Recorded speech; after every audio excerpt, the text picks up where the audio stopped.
എല്ലാവർക്കും എൻ്റെ പുതിയൊരു വീഡിയോയിൽ സ്വാഗതം. വീഡിയോ ആദ്യമായിട്ട് കാണുന്നുണ്ടെങ്കിൽ സബ്സ്ക്രൈബ് ചെയ്യാൻ മറക്കണ്ട. അപ്പോൾ ഇന്ന് നമ്മളൊരു ഈസി ആൻഡ് ഹെൽത്തി പാൻ കേക്കിൻ്റെ റെസിപ്പിയാണ്. അതിനായിട്ട് ഇതേ ഒരു കപ്പ് ഒരു ബൗൾ ഒരു ഓട്സ് ഞാൻ പൊടിച്ചെടുത്തിട്ടുണ്ട്. അതിലേക്ക് ഒരു പച്ചപ്പഴം ചെറുതായിട്ടൊന്ന് അരിഞ്ഞിടുക, പിന്നെ ഒരു മുട്ട, ഒരു പാല്. മുട്ട ഓപ്ഷണലാണ് കേട്ടോ, മുട്ട വേണ്ടാത്തവർക്ക് കഴിക്കേണ്ട, കുഴപ്പമില്ല.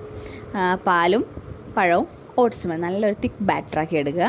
നന്നായിട്ട് തിക്ക് ബാറ്ററാക്കി എടുക്കാൻ നോക്കണം, നല്ല ലൂസാകാൻ പാടില്ല. എന്നിട്ട് നമ്മളിങ്ങനെ പാനകത്താക്കി എടുക്കുക. നമ്മുടെ easy and healthy pan cake ready ആയിട്ടുണ്ട്. ഇത് നമുക്ക് വലിയവർക്കും കൊച്ചു കുട്ടികൾക്കും കൊടുക്കാം കേട്ടോ. അപ്പോൾ ഇത് ഞാൻ മോന് കൊടുക്കാൻ വേണ്ടിയിട്ട് ഉണ്ടാക്കിയതാണ്. എന്നിട്ട് നമുക്കും കഴിക്കാം. 2-3 കുറച്ചേ ഉള്ളൂ, 4-5 കുറച്ച് തേനോ ഇച്ചിരി ആ പഴം തന്നെ കുറച്ചൊന്ന് അരിഞ്ഞിട്ടിട്ട് കൊടുക്കാം. ഭയങ്കര ടേസ്റ്റിയാണ്, യമ്മിയാണ്, ഹെൽത്തിയാണ്. അത് ഒരാളോടെ കഴിക്കുന്നുണ്ട്. അപ്പോൾ വീഡിയോ ഇഷ്ടപ്പെട്ടെന്ന് കഴിക്കുന്നത് സബ്സ്ക്രൈബ് ചെയ്യാൻ മറക്കണ്ട. താങ്ക്